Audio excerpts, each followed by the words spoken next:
Hi, I'm Jeremy Meredith, Education Solutions Director at PowerSchool, and I'm here with Chris Deggs. Chris, could you just introduce yourself, say a little bit about your role and what you do? Sure. I'm Chris Deggs from Albemarle County Public Schools, which is in Charlottesville, Virginia. I'm the Chief Technology Officer. I oversee our technical staff, our technical team, our enterprise applications, and instructional technology for about 14,000 students. Fantastic. So, of course, you're part of the report. You're an advisor to this year's 2023 Education Focus Report. And, you know, I'm thinking back as we were talking to educators like yourself to build this year's report. You mentioned that one way your team is addressing teacher retention and recruitment, a big challenge, right, in this day and time, is by empowering your teacher assistants, such as paraprofessionals, and helping them take steps towards becoming a classroom teacher. How can technology better support this effort and ease the transition for folks like paraprofessionals that want to lead a classroom? Yeah, as they transition into being a teacher. Yeah. Technology really is key. We utilize best practice and training videos that we have in Schoology. So they use our professional learning system to log into their professional development, and then they are delivered like modules and courses in Schoology. It's really important, technology is, to give them access to resources. It helps them collaborate with their students also. Sure. And not necessarily technology driven, but our instructional coaches and our learning technology integrators also help to provide them support. And our learning technology integrators are really there to help, especially new teachers, leverage technology in a way that will make learning meaningful and relevant for students. Which was named as one of the top needs, right? More Edtech professional development, better support as technology becomes more and more prevalent in the classroom. Yep. So we continue to see, apropos, right? I mean, we go right into the next question here. We continue to see big professional development focus, this time on whole child development, behavior support, social emotional learning. How has your district been addressing these student needs as they become more of a focal point in the past 3 years? They are definitely a focal point. I'll say that. We are using a system called DESO right now, which helps survey students and gives us a pulse about where they are in terms of their whole outlook. It also provides a framework for our mental health counselors to provide a curriculum around emotional well-being. We have responsive classroom that we've implemented, and we have a mental health counselor in each of our schools. It's a huge need, and they're really playing a critical role in working with our students. We also use a system called Anonymous Alerts, where students can, in a safe way, report any incidents of bullying, and then those incidents get directed towards the school administration or the counselors, and everyone is investigated, every report. And then we do have a really strong digital citizenship curriculum.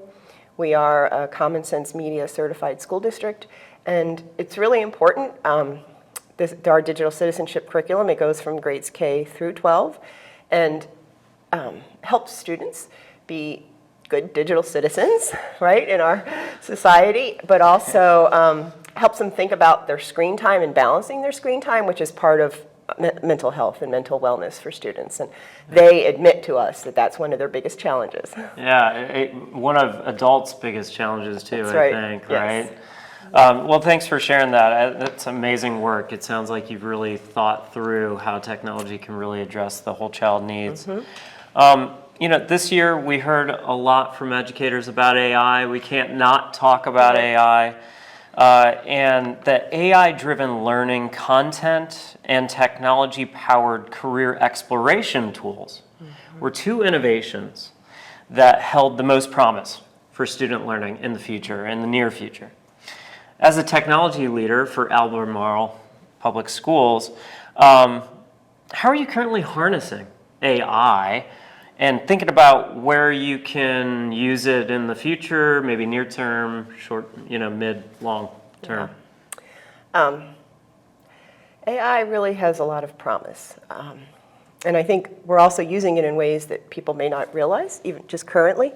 But I have to say, I have over 25 years experience as an educator, and we have been talking about personalized learning for as many of those years, all of those years, and probably Certainly before my nothing time. new, right? Right, but I really believe that AI can provide us the potential to actually realize personalized learning. And That's a big statement. I think Tell us how. we might actually get there. I think it has the power to be transformative because it can be responsive and adaptive in terms of delivering content to students. It's a tool that they will, when they come out of school and go into the workplace, it's going to be a work partner, right? 100%. Yeah. We are using it a lot at this point for administrative tasks. And I don't know how many of our staff members realize, but AI is behind our internet filter, it's behind our firewall, it's part of Khan Academy, it's providing writing advice, it does plagiarism detection, so in a lot of ways it's already being used and people don't realize. Right. Right? And now it's at the forefront, of course, in terms of ChatGPT and how quickly that spread and caught fire and got everyone ignited and excited. I have to say I was really impressed by our superintendent, Dr. Haas, when ChatGPT came out and we were having a conversation about how we weren't going to block it. And he said, a perfect assignment would be have students ask ChatGPT to write a paper for them and then have the students critique the paper that it just wrote. And I was like, I love that. Yeah. Don't ban some it. critical like, thinking. Use it as a learning device, Yes, right? Yes. Yeah. Yes. But I think really it has the power to provide more immediate feedback to students, giving students data about their own learning, right? So Right. it has a lot of potential, and it's exciting to think about. Right. And I think it's so important to drive home the point that AI, just like our Netflix algorithms, right? Like what we watch on television to, take a load off at the end of the day, that's AI too, Yes. right? So these different permutations of data science and predictive analytics, those things are around and we're good with those. Right. But now that generative AI is on the scene, we're like, whoa, what does this mean? Right. Right. So I think that's a powerful point that you talk about in terms of, wow, this generative AI could actually push us over the Rubicon towards actually personalizing education at a scale that we've never done before. Yeah, I think, the scale part is really important. Yeah. So lots of discussion also in the K-12 community about consolidating technology. And, as a chief technology officer, you probably think about this all the time, right? More than anyone else in the district to simplify things. Yes. And frankly, make the most out of every dollar that you have in the district. So when we talk about consolidating technology, we're talking about potentially removing tools that are underused or ineffective to achieve better connectedness, interoperability, right, between systems. How are you thinking about this, and what considerations might you share with other technology leaders? So we do think about it all the time, and it is very difficult to take something away from someone. Yeah, right. Especially in the technology world. I mean, I think I learned that year one. But it's important, and I think it is a constant challenge for us to help our staff and our educators understand that by giving you the best tools and streamlining things, it will actually save you time. It will be better, right? And it's not just that we're taking something away from you. Our learning technology integrators have a very thorough vetting process for when a teacher wants to use a new resource.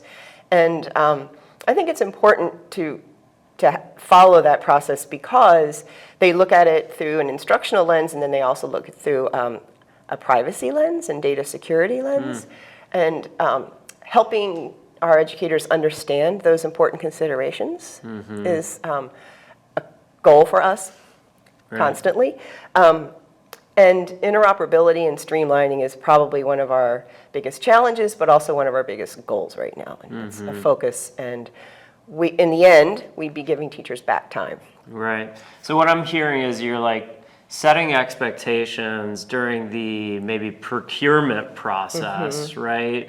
Externally of, hey, here's what you need to meet, right? These are the expectations that our district holds. And if you're not adhering to those, then we won't consider you, while also hearing from educators and talking to them and coaching them on considerations. Right. Data Our learning technology integrators are perfect for those conversations because they can say to the teacher, okay, so you wanted to use this tool. We have those considerations around it. Right.